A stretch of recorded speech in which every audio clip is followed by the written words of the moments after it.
morning, everyone. We are back. We're here and we're ready to talk about the application and this upcoming cycle.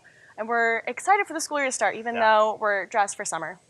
Summer is slowly ending. Yes. And I'm very sad about it. For sure. But for those of you that haven't tuned into a Facebook Live with us before, my name's Amy Hammer. I'm one of the assistant directors here at Chapman University, and I work with students that are coming from San Mateo and Santa Clara counties up in the San Francisco Bay Area. Lots of students. Lots of students. And hi, folks. I'm Garrett Addison, also one of our assistant directors. I primarily work with students up in the Northwest. And a recent update. Big news. I am going to be regionally based up in Seattle, so I am moving in a 2 couple weeks. weeks, and Good watch. I'm not nervous about it. It's going to be so fun. Do you have an It's gonna umbrella? be great. You're actually not supposed to bring umbrellas with you. That's the sign that you're a tourist in Seattle. Is if you have an bring umbrella. an umbrella. Yeah. But do you I have learned that a the hard way. windbreaker of some sort? I do, yes. Great, yes. awesome. I'll just be Prepared. drenched in water. Nice. So what we're going to cover today is a lot of the application process. So we'll go over the application, the required documents, reviewing those pieces, what you need to submit, when you need to submit it. It's a lot. Yeah, and if you have any questions, feel free to type them away. We're going to try and answer the questions as they come in. If we can't, hopefully something in what we're saying will cover that, or we'll also follow up on Facebook afterwards too. Yeah. But the first thing that's kind of in front of us is Easy. the first deadline for our first year students who are currently in high school that are applying for their freshman year. It's a big one. Yes, so November 1st. November 1. But we have two deadlines under that date. We have early action and Early decision.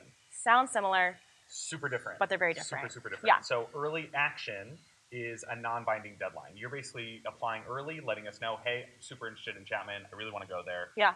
You hear back in mid-December, and then you have until May 1, the national enrollment deadline, to actually submit any sort of deposit to us. Yeah. So it's non-binding. Yes, Totally early up to you. decision in contrast is basically a contract. So if you're submitting your application, early decision, you're essentially saying, if I'm admitted, I'm committed. So you find out in mid-December if you're admitted, and then essentially submit your enrollment deposit by January 10th. Yeah. And then you know that you're coming to Chapman in the upcoming year. The only exception, I will say, to early action for students hearing back in mid-December let's do it. are for students applying to particular programs, including film production, our screen acting, and theater performance programs, and then a couple other programs here and there based off of their timelines. Yeah. I guess we should change that. You will start hearing back in December. And then they'll slowly roll on through, depending on what programs you've applied to. But we do have 5 programs that have November 1 good as a point. priority deadline, whether that's early action or early decision. Again, film production, screen acting, theater performance, dance, and our pharmacy freshman early assurance program. Yeah. I nailed it. Those are big ones. Got all of them in there. Great. You did great. But yeah. And then after that, if you feel like November 1 is too early for you, that's totally okay. You can also apply by what we have, regular decision, and that's January 15th. Yes. That's actually where the majority of our applicants will apply, is under January 15th. We got a question earlier asking, is your application, are you benefited by applying early action? Yeah. Does one have a better chance of being admitted through early action? Statistically, yes, because when students apply early action, they're one of the first that we're seeing in our review process. But that doesn't mean that your application's by any means put at a disadvantage by applying January 15th. It's just because we're receiving more applications in January, and we've already admitted some of the students for our incoming class. So again, statistically, it looks better to apply early action. It's a great deadline. If you really are interested in applying to Chapman, I always encourage students, do it earlier. It gives us more time to review your application. But again, don't feel as though you're automatically put at a disadvantage by applying January 15th. That's not the case by any means. Yeah, a good way of looking at it too, and you covered it so well, a good way of looking at it, if you're applying by one of those early deadlines, you have that higher interest, you already know a lot about Chapman, you know what you want to be doing on campus, so you're putting in your application early. If you're applying regular decision, January 15th, you now have more time on the front end to kind of do a little bit more of that research. So, and that's totally okay. Whichever deadline you want to go by, go for it. It's just those 5 programs that you got to listen to. Yes, unless you're one of those 5 programs, pretend like January 15th isn't even an option. Doesn't even exist. Yeah, there are 3 potential outcomes if you apply early action or early decision. Students are either admitted, denied, or rolled to regular decision. There is a small population of our students that apply November 1, and when they hear from us in December, they're notified their application's being rolled to that regular decision pool. Not a good thing, not a bad thing. Yeah, not a bad thing. It just means that we're looking for more information. So send us an updated transcript with your first term grades of senior year, and then if you have any new test scores or any other relevant information, send that to us so we can take that into consideration when we're re-reviewing the application. And remember too, if you do get rolled into our regular decision, it's totally okay, but you also need to let us know that you're still interested. That's a really important step that some students miss. And if you're not interested, that's okay. You can also let us know that, but if you are still interested and you are still really, really high up on Chapman, definitely let us know. For sure, yeah. Through regular decision, I guess we can cover the different decisions. But through regular decision, there's a couple different decisions that we come through.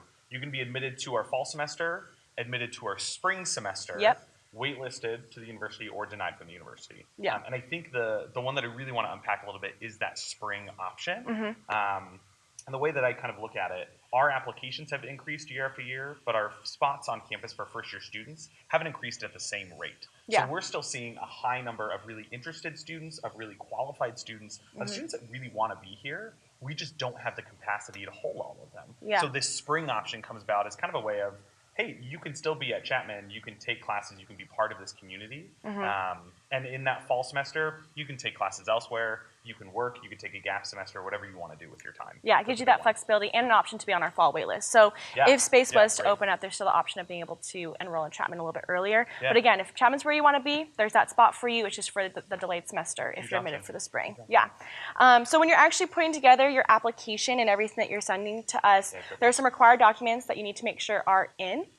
The first and foremost is that common application with the Chapman questions attached to it. So when you're going onto the common application, you create your account, you're putting in all your information. The main part of the common app is sent to all the schools that you're applying to via the common application. So the demographic information, the personal statement essay, that's going to be consistent from all of those, for all those different schools. My recommendation with that is to keep it specific to you, but general to the school that you're applying to. Because since that is the information sent to all of your schools on that list, it's going to be seen by everyone. So just make sure that it's general to the school, but specific to you. When you select Chapman as one of the schools that you're applying to, that's going to generate the Chapman questions, and that is going to be specific to us. So that's where you can really hone in on Chapman, show off that research that you've done, let us know about your campus tour, let us know about maybe someone that attended your high school that is now a current student, and they've shared with you their experiences. Whatever anecdotes that you have, put that in the Chapman questions. We love to see students get excited. We get excited in turn when we're reading applications. So that's really, really, you want to show that research off. Yeah, and I will say too, I'll be completely upfront. The most common answer, I've been doing this for 5 years, 4 years. We read a lot of why do you want to attend Chapman answers, because we personally go through all of these applications. And the most common answer that I see is that we're a medium-sized institution in Orange County with a beautiful campus. Sometimes even just Southern California, not even specific to Orange County. And that's not a wrong answer, right? No. We are medium-sized. We are in Southern California. We have a beautiful campus. Pretty beautiful outside. But that describes a lot of different places down here. So really try to get specific. What about our campus, our programs, our student clubs and orgs? There's something drawing you to Chapman, we want to know about it. So really get specific on that, and I think that's good advice. In the Chapman questions, we also have a section called our Fast Facts, and these are one-off quirky questions that we ask students to get to know their personality a little bit better. We're never going to base decisions solely off of Fast Facts, so don't stress out about that. But the Fast Facts, again, are intended to be lighthearted and fun. We want to get to know our students. Hopefully you have fun filling it out. My personal favorite is if your life was to be summarized in a hashtag, what would your life hashtag be? Mine is Nailed It because my last name is Hammer. Ooh, I like that. I don't know if you know this about me, but I like puns. Oh, interesting. Yeah. I didn't know that. Yeah, weird. There's also a new Fast Fact question that we actually polled a lot of prospective students like yourself about. I'm not going to tell you what it is. You need to go to the application and find it out. But I'm going to brag for a second. It was from one of my students. In Seattle, and thank you to everyone that submitted recommendations. They were a lot of fun to go through. It was hard to nail down a specific question to ask, but now we have a good bank of questions, so if we want to rotate them out, we can do that. But thank you all for participating. That was a lot of fun. So outside of the application and the Chapman questions, the next step is obviously submitting your application fee. There are also options if you need a fee waiver for any type, and they list out those options on the Common App, so make sure you're reading through those, and if it applies to you, definitely go for that. Right, take advantage of that, for sure. You also need to make sure you send us your transcripts, your test scores. Those need to be sent by either your high school or from College Board ACT, or you have to also list out your test scores in the Common Application. That is also an option for students that maybe don't have the means to be able to send in their scores directly from College Board or ACT. We accept either SAT or ACT, so we don't have a preference. It's up to you to decide. We do not require the writing section. We recommend recommend it. And if you have multiple sittings, send us all your sittings and we'll take your highest composite score with all of those. Yeah. Yeah. Outside of that, letters of recommendation, those are a really critical piece too. We only require one. I think it should come from a counselor, a teacher, somebody that knows you. Academic setting. Yeah, an academic setting would be great. Yeah. If you have somebody outside of that, then you can have a secondary letter too, maybe a coach of your athletic team, boss of your part-time job, someone at the volunteer organization you help out with. Something along those lines is totally fine. Yeah. But I really would keep it to 2, maybe 3 absolute maximum for those creative programs. I always tell students, don't assume that quantity equals quality. Yeah. Usually by that second or third letter of recommendation, we're starting to see themes. We're starting to hear the same thing over again. So if you're going to have multiple people writing a letter of recommendation, make sure that they're giving us new and relevant information that is going to add value to your application. Usually people that know you very well. I know we had a question that already came up about does the recommender have to be someone who's related to the subject that you're looking to major in? And it doesn't have to be. Sometimes it can be beneficial if you're applying for biology to have a biology teacher write a letter of recommendation. But what's really important is having someone that knows you well. Yeah. Who can give contextual information. You can talk about what your experiences were like in high school, that can maybe talk about your involvements outside the classroom, that can talk about your character, your personality, those types of things. So if you don't have a strong relationship with that subject teacher, but that's something you're interested in majoring in, don't let that be the end-all be-all. Yeah, that's a good one. The only other thing that you're really requesting is that school report form. Yeah. It comes through from your high school counselors, usually through Naviance or some type of system like that. Yeah. But they'll know to turn it in. If you want to just give them a little reminder and say, hey, I know that this is something that you need to do, just putting it on your radar. It's also really important, I think, because the counselors have the option to submit that form, a letter of recommendation, and your transcripts all in one fell swoop. Yeah. So it might be a good idea just to get it on their radar. We did have a question from Diane, kind of about choosing majors on the application. When applying, is there an opportunity to request 2 majors? For example, can you apply for a BFA, and if you're not accepted, be considered for a BA degree? And I think that's a great question. So on the Chapman question portion, you have the option to put down 2 programs of study. Remember, the undeclared is totally a cool option too. So you can put down maybe the BFA for theater performance, and then as a second choice, the BA in theater studies, and then be considered for both of those. And that actually brings up a really good point about the creative supplement, which I can't believe we haven't talked about yet. I know. Holy cow. There's another part to your application that you need to be filling out. It's called the creative supplement. Only if you're applying for a talent-based program. Yes. So talent for us is defined as anything within the performing or visual arts or our media arts, which includes our film program and Dodge College of Film and Media Arts. Okay. So the creative supplement, basically anything that you would anticipate you would need to submit a portfolio for or an audition for, you'll need to submit a creative supplement. That's our overarching term to encompass those programs that require an additional information. Yeah, that's a good one. Yeah. So to kind of sum up the question and answer, yes, put down 2 separate majors. We'll always review students for their first choice major, and if it's one of those creative-based programs, we get input from the faculty on that creative supplement. And if things aren't going the way that you had hoped, then we can always look at that second choice if it makes sense and it's a viable option for you. I will say too, when you're applying, if there's really only one program that you want to be admitted to, there's no need to put down a second choice major, right? We want to make sure that you're going to be happy here for the next 4 years. So don't just put something down willy-nilly, hoping that things will change in the future. Go for that one program that you're really excited about. I think that that's fair. So again, on the common application, it's the Chapman question section. You'll put in your first choice major, put in your second choice major, write in, there's a little free text box in there, write in what your thoughts are. Are you solely going for one program? Are you focused on 2 potentially? Tell us what you're thinking, and then we'll follow up based off of the review that we get. And it's also important to make sure that as soon as you submit your common application, you get started on your creative supplement, because that won't become available to you until you submit your common application. Yeah. So better to submit your common app sooner rather than later, so then if you're applying for a talent-based program, you have more time to put together that creative supplement. Yes. Yeah. And the interest in your major that you've selected, I just want to reiterate, because I think it's really important. You don't have to have your mind made up. You can apply as an undeclared student. That's a great option, especially for a campus like Chapman, where you can explore all the different possibilities that are at your fingertips. So I think it's a really, really good option. It doesn't help you to apply to a major rather than undeclared. If you're undeclared, you're undeclared, and that's okay with us. And tell us why. That's all we want to know. Honestly, give us some context. Yeah. That's a big one. And that kind of goes into some tips that we have for putting together your application. Be yourself. So don't feel like you have to apply for a specific major because you think that's what we want to see. If you know what you want to study, that's great. Tell us what you want to study. Tell us why you want to study that program. What about our program here at Chapman sets it apart compared to other schools you're looking into? But on the same token, if you're not completely sure, tell us why. What programs are you potentially going back and forth between? What is it about Chapman that fits into your academic, but then also social and spiritual aspects that you're looking for in a school? So that's important. Just be yourself in the application. Make sure that you are spending time, though, polishing it. We are anticipating our application's open now. It went live August 1. So it's already available, so you can have time to go through it and look through it. So we'd anticipate that students have at least edited it to an extent. Definitely.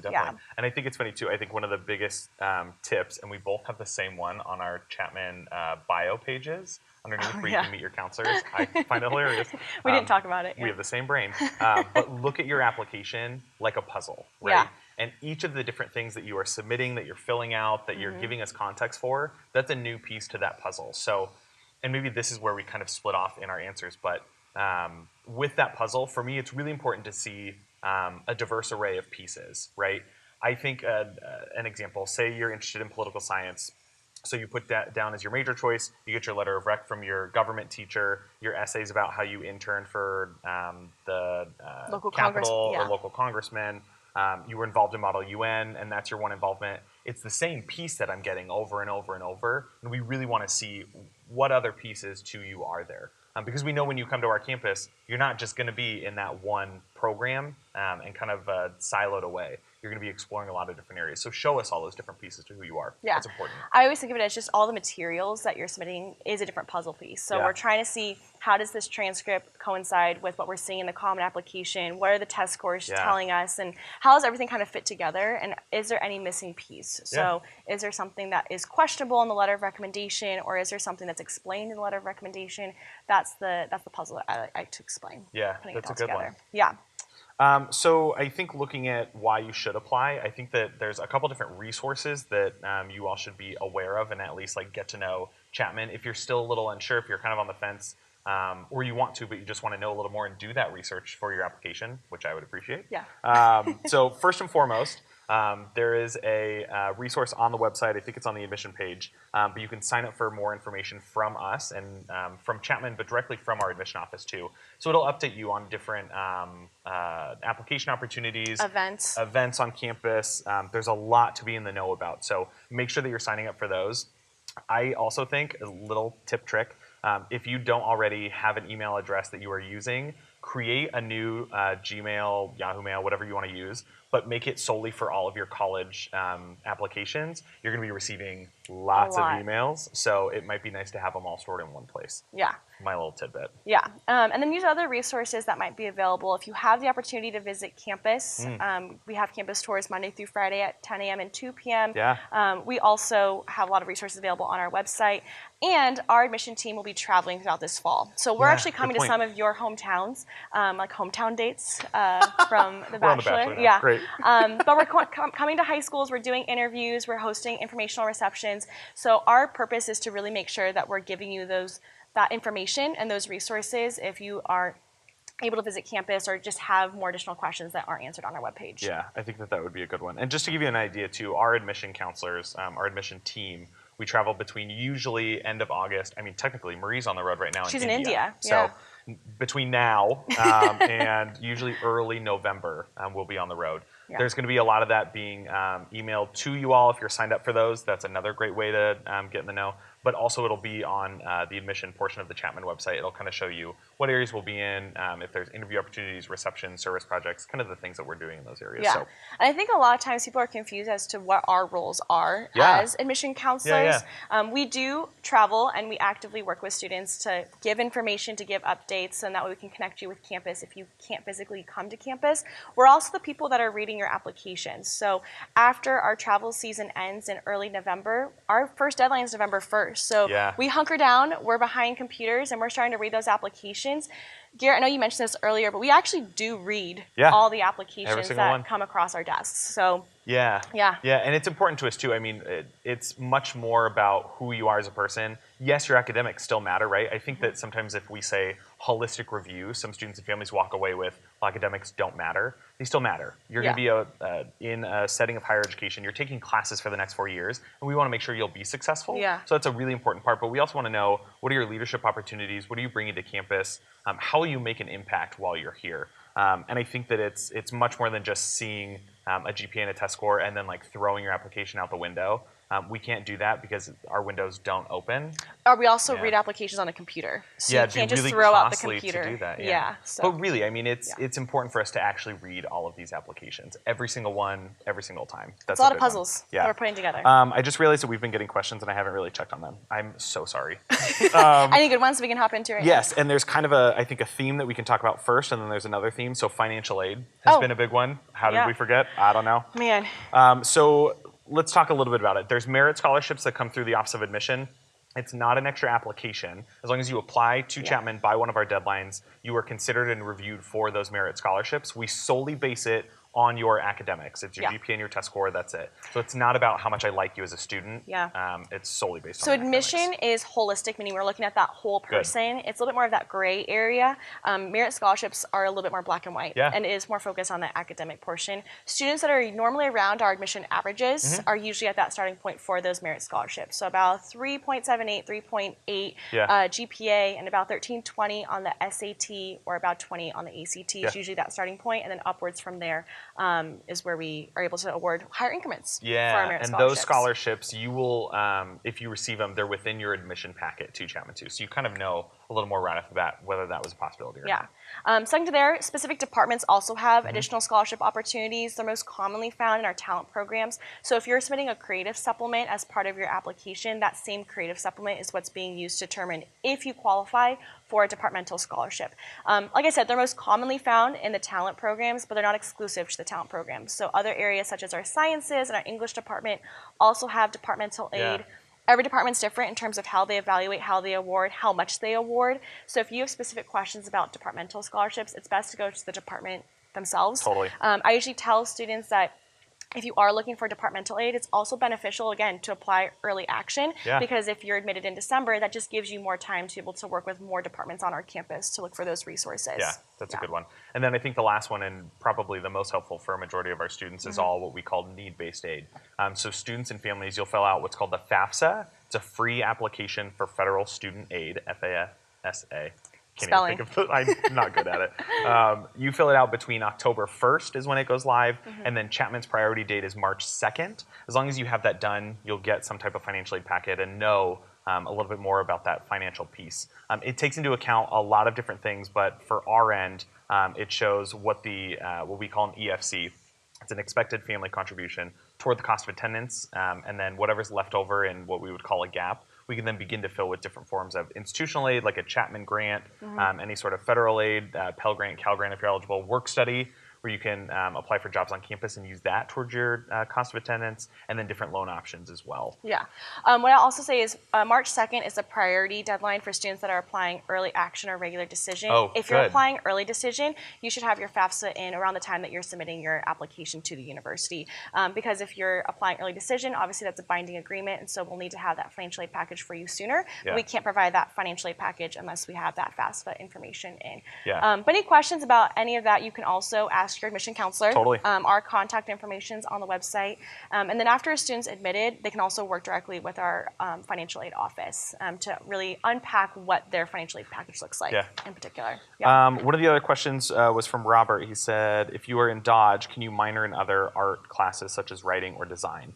Yes, so all students on campus will have one major and one minor at the very least. A lot of students may double major, they can major in double minor. I've known triple majors or triple minors, and that's a lot of work. But hey, if you want to go for it, go for it.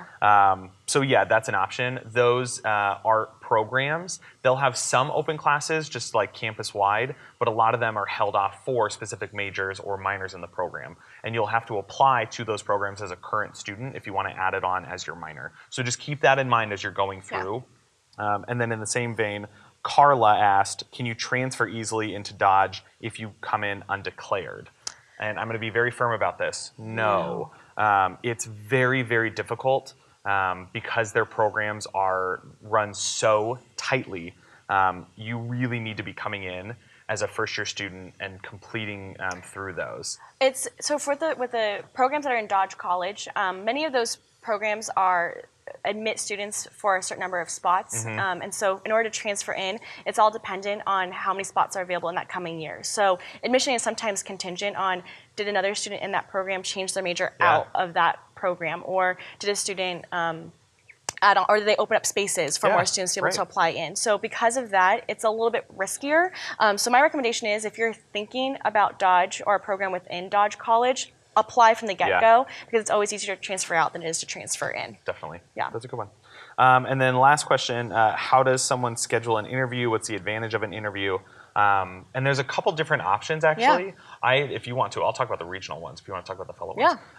The regional interviews, so when our admission team is on the road, we may be hosting interviews in your city. They're usually on weekends, maybe weekday nights or something, but you'll get emailed about it. It'll be on the website.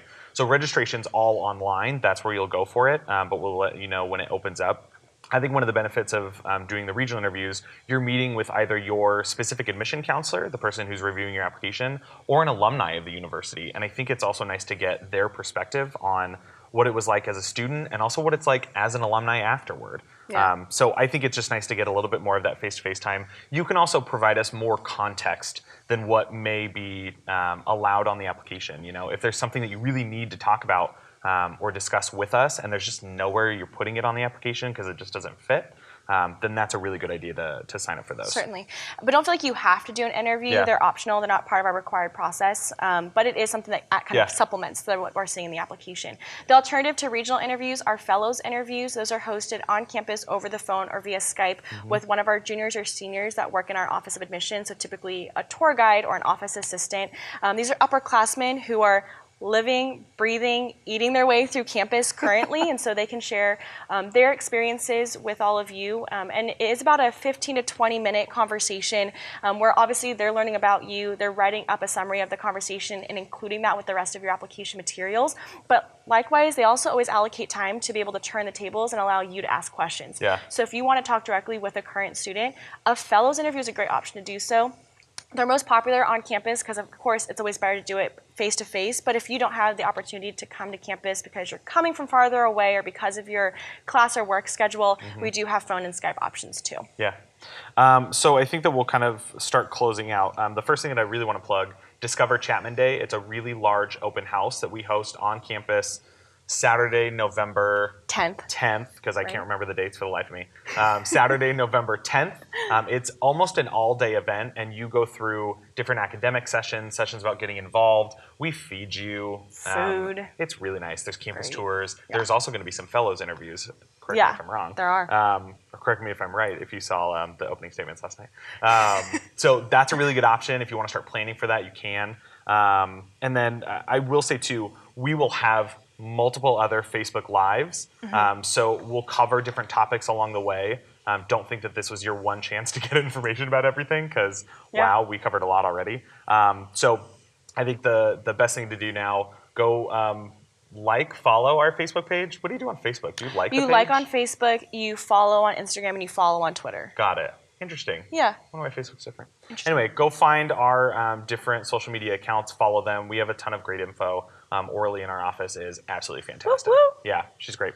But that's pretty much all we have for you. If you all have more questions, email either of us, find out who your mission counselor is online, and send them a quick note. But it was really great being back. I loved this. Yeah. I'm going to miss you. Over. I know. It's going to be so sad. We'll do a virtual one. We're going to figure out Facebook Live, and it'll be virtual with both of us. Not in the same room, but we'll do it. We'll figure it out. Great to see you all. This was super great. Have a great rest of your day.